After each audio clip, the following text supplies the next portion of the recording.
श्री स्वामी समर्थ. जय जय स्वामी समर्थ. मी नेहा. हा एक सत्य अनुभव आहे. ही गोष्ट साधारणतः 10 ते 12 वर्षापूर्वीची आहे. जेव्हापासून आम्ही नवीन घरात राहायला आलो तेव्हा आम्हाला स्वामींबद्दल फार काही माहीत नव्हते. आमच्या नवीन घराजवळ स्वामींचे मंदिर आहे. हळूहळू तिथल्या रहिवाशांकडून आम्ही स्वामी समर्थांबद्दल ऐकलं व माझी आई ही दररोज शेजारच्या बायांसोबत स्वामींच्या मंदिरात जायला लागली व हळूहळू स्वामी सेवा देखील करू लागली. स्वामींनी अनेक अडचणींतून आम्हाला सोडवले होते, अनेक समस्यांमधून बाहेर देखील काढले होते.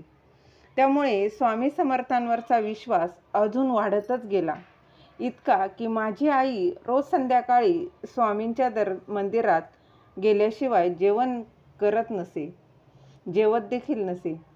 माझी आई स्वामींची खूप सेवा करायची आणि घरातले तिला म्हणायचे की काय एवढं देवदेव करते, पण आई त्यांच्या बोलण्याकडे लक्ष देत नसे. आईचे मामा आईला नेहमी चिडवत असे की काय आहे ग त्या स्वामींमध्ये, नेहमी स्वामी स्वामी करत असते. आईचे मामांना स्वामींबद्दल जास्त काही माहिती नव्हते, त्यामुळे ते स्वामींना लंगोटवाले बाबा म्हणायचे, परंतु आई त्यांच्या बोलण्याकडे लक्ष देत नसे. एके दिवशी आईचे मामा सायकलवरून पडले व त्यांच्या डोक्यावर मार लागला आणि नाकातून रक्त येऊ लागले आणि ते डायरेक्ट कोमात गेले.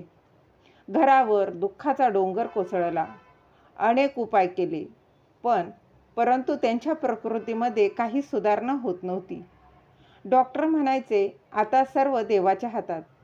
आईची मामी आईजवळ रडायची आणि सांगायची की सांग ना ग तुमच्या बाबांना, तुमच्या मामाला लवकर बरे करा. म्हणून आईचाही तिच्या मामांवर खूप जीव होता. आई संध्याकाळी स्वामींच्या मंदिरात गेली व तिथल्या सेवेकऱ्यांकडून सेवा घेतली व ती माझी आई रोज नियमित करू लागली. आई जेव्हा हॉस्पिटलमध्ये तिच्या मामाला पाहायला जायची तेव्हा स्वामींची रक्षा आणि तीर्थ सोबत घेऊन जायची.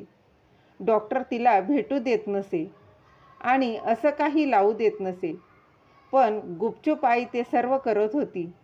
ते कोमात असल्यामुळे तीर्थ फक्त ओटांना लावायची आणि 15 दिवसात त्यांच्या प्रकृतीत सुधारणा होऊ लागली.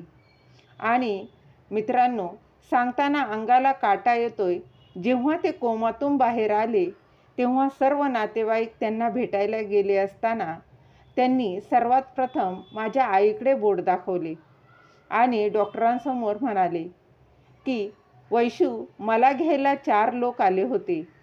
मला ते घेऊन जात होते.